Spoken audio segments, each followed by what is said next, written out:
নামাজ বাদ দিও না বন্ধু, এবারের চেয়ে ওপারের জীবন বেশি সুন্দর।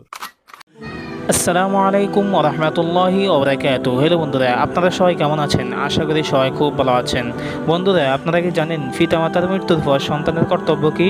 তো চলুন রাসূলুল্লাহ সাল্লাল্লাহু আলাইহি ওয়াসাল্লামের উপদেশটি শুনে আসি। হযরত আবু উসাইদ সাদি রাদিয়াল্লাহু তাআলা আনহু থেকে বর্ণিত, তিনি বলেন, একদা আমরা রাসূলুল্লাহ সাল্লাল্লাহু আলাইহি ওয়াসাল্লামের নিকট ছিলাম। সে সময় বনু সালমা গোত্রের এক ব্যক্তি এসে বলল, হে রাসূল, আমার পিতামাতার মৃত্যুর পর আমরা তার সাথে কীভাবে ভালো ব্যবহার করব? তখন রাসূলুল্লাহ ইসলাম তাকে 5টি উপদেশ দিলেন। 1 নম্বর, পিতামাতার জন্য দোয়া করতে থাকা। 2 নম্বর, পিতামাতার গুনাহ মোচন কামনা করতে থাকা। 3 নম্বর, পিতামাতা মৃত্যুর পূর্বে যে ওসিয়তগুলো করে গেছে সেগুলো পূর্ণ করা।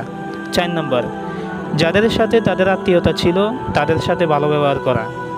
5 নম্বর, এবং তাদের বন্ধুবর্গের সম্মান করা। এই হাদিসটি আবু দাউদ এবং ইবনে মাজাহ ও মেশকাত শরীফে রয়েছে। বন্ধুরা, রাসূলুল্লাহ ইসলাম যে উপদেশগুলো করে গিয়েছেন তার মধ্যে উল্লেখযোগ্য উপদেশটি হচ্ছে এটি। এবং অন্য হাদিসে বর্ণিত রয়েছে, ক্বালা রাসূলুল্লাহ সাল্লাল্লাহু আলাইহি ওয়াসাল্লাম, মান যারা কবর আবাইহি আও আহাদাহুমা ফি কুল্লি জুমআতিন গুফিরা লাহু ওয়া কুতিবা বাররান। অর্থাৎ রাসূলুল্লাহ সাল্লাম বলেছেন, যে ব্যক্তি তার পিতামাতার কবর জিয়ারত করবে জুমার দিনে, তার গুনাহ খাতা মাফ করে দেওয়া হবে এবং তাকে নেককারদের অন্তর্ভুক্ত করে দেওয়া হবে। সুবহানাল্লাহ। মেশকাত শরীফের হাদিস। আর হ্যাঁ বন্ধুরা, রাসূলুল্লাহ ইসলামের এই গুরুত্বপূর্ণ উপদেশগুলা অন্যকেও জানার সুযোগ করে দাও। তো বন্ধুরা, এমনই ইসলামিক ভিডিও পেতে আমাদের চ্যানেলটিকে সাবস্ক্রাইব করে রাখুন। তো দেখা হবে অন্য কোনো ভিডিওতে। আল্লাহ হাফিজ।